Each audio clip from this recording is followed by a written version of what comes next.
And to the veterans out there, our message is simple. Despite major opposition from those who don't want to change a thing at VA, we will reform the department to make it work better for veterans, families, caregivers, and survivors. God bless you. See you again soon. All right, there it is. Oh, hold on. There we go. So the VA is going to reform. That's going to happen. Community care is going to happen.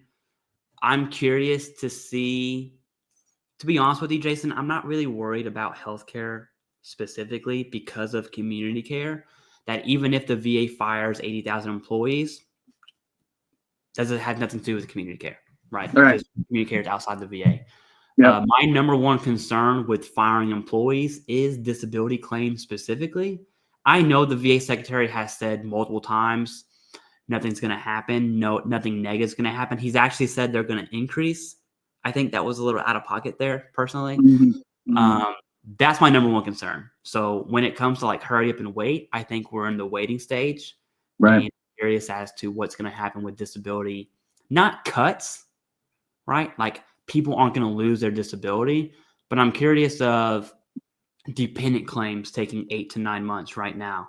What's that going to look like after 80,000 employees are fired, right? Right. That's probably my number one bucket of concern, personally. Right. Well, and here's the thing. If you're saying that you're not going to eliminate veteran-facing employees, okay, employees that you have to interact with, if you're not going to eliminate those, then the other ones are on the chopping block, so to speak. So could this be some sort of whatever worker that would be working with community care providers trying to establish that stuff, but meanwhile you're trying to increase community care, and now the support for community care is even worse than it already is, and payments take even longer. That would be a recipe for disaster. So look, at the end of the day, I don't I would not want to be in charge of trying to figure any of that out, because there is way too much going on. The one thing that I do know for sure is that when it comes to big government and the VA specifically, because that's what we're talking about, was it perfect? No. Could it be better? Yes. Is there an attempt to make it better? I think so. I mean, I can't see somebody saying we want to make it worse. I think that they collective think that the end result is going to be the juice is worth its squeeze, right? So we're going to feel some pain first, right? As this thing's all kind of happening. I think that there's probably, and it's not really being said a lot, but I think that there's a lot of weight given to AI being able to fill the shoes, so to speak, of these folks. And I think that you had talked about it before, Clay, where it was like, the tinnitus claim, for example. We don't need to go down that whole, the whole extra pieces of that. But, the easy claims that are easy to just have an AI version go through and go, yeah, this all makes sense. Everything's matching up. I think that they think that this is going to alleviate a lot of the work, right? Because probably the majority of the claims are the easier ones than surrounded with some of the more difficult ones. What I could see, if it works right, what I would see would be, okay, there's a claim that's filed with 5 conditions. 2 of those conditions are pretty easy. Those ones get decided by AI and awarded. The other 3 get basically remanded or pushed along, and then those get seen by a real person who actually then finishes out your claim at that point. But now they're only focused on 3 things instead of 5, even though those 2 would have taken not that much time. It's still saving time. Multiply that times thousands and thousands and thousands of claims. You'd have some sort of savings. I'm going to throw out one last thing, and then I'll kick it back to you, Clay, for final thought. From a strategy standpoint for funding, and just anything that you need for a department, right? From a department standpoint, the VA secretary, Doug Collins, needs to exhibit a very large number of potential, we'll call it customers, right? So potential people coming through the doors at the VA. So instead of, and I say this all the time, how important this is, instead of saying, taking care of our disabled veterans, well, that's only like 6 million, right? Disabled veterans. So he doesn't say that. He doesn't even just say veterans, because that equates to maybe 17 or 18 million. He says, our veterans, which is all of that, spouses and caregivers and, dependents. I mean, he adds it all in there on purpose. Not only do we serve those people, but that creates a number of, over 40 million.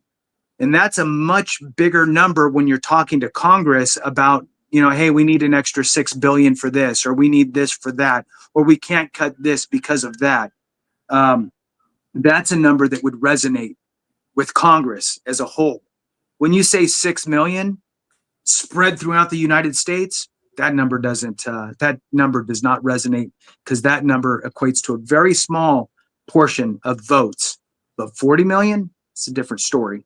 So it's a gentle reminder to folks about the power that we do have, because remember, we are a declining population, the veteran population.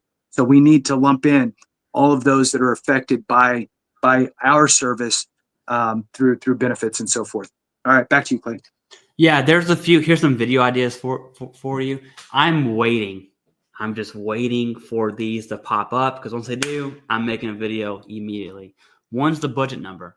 I want to know what the VA is going to request, because primarily this administration is hammering the previous administration, which is like, okay, I'm so sick of it right now. Right. But it's primarily on budget increases. I want to know, with all the cuts, that DOJ is looking at contracts, all these, blah, blah, blah, blah. We're moving this money to that bucket. I want to know if there's going to be an increased budget or not. Because if there is, I think it's a little hypocritical, personally. Right. Oh, yeah. Well, it depends where it is, right? So if it's benefits, you have to exclude benefits. So exclude payouts, right? So everything else, operational budget. Yeah, yes. I'm curious if the VA is going to say, well, the money in the budget is now being better spent. It's like, okay, fine, but it's still an increase, right? Like it's still an increase. So then the next 4 years, the video that we just saw this VA secretary do of the increased budget number, they could just do the same thing, right? Like I'm still waiting on this budget. This FY is going to be nuts. I can tell you that, right? The budgeting for the fiscal year is going to be absolutely insane. I'm waiting on that. I'm waiting on the firing, like the RIF, to come down. Oh, they yeah. did Deferred Resignation 2.0. A lot of my friends have taken this. They didn't take the first one. A lot of them. And then they regretted not taking it very quickly. Yeah. So a lot of people regretted it. A lot, just in my little circle. Yep. Way more of my friends are on. We call each other's derpers, DRP. So we're derpers. Yeah. So Derper 2.0. A ton of my friends are on it. I think that's going to hit the federal workforce numbers more favorably, and so maybe this 15% can turn to like 9 or 10. I'm not really sure what that looks like. But I'm curious as to when people actually get fired. That's another thing I'm waiting on. And then I'm waiting on the result. Like, what's the backlog numbers 6 months after people get fired, right? So there's 3 video ideas. I'm just waiting. They're cooking, Jason, okay? Oh, yeah. So food for thought, write that down for yourself. That's all. Those are my thoughts. I'm curious, to wrap it up, this video was pretty much saying, hey, here's what the VA is doing. Last administration bad, this administration good, which is fine. I'm curious if the changes that are going to be made, is it actually going to be impactful, and is it actually like tangibly going to lower the budget? I think one of those is yes, and I think one of those is no. Yeah. That's that. I didn't even think about that, because it's going to be okay. Well, now you got to eat crow. You know what I mean?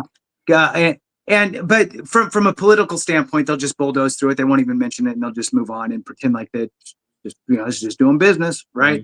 Mm-hmm. And if ever pressed in an interview, it's going to be that answer that you gave. Well, it's being better spent, right? So, yeah, wild. Well, hey, With that, thank you guys so much for watching. We really, really do truly appreciate every single one of you. We appreciate it so much. Thank you for the thumbs up. Thank you for the subscriptions. And thank you for sharing this video with those around you. We really do appreciate it. Have a great one. And remember, if we don't take care of each other, something went wrong.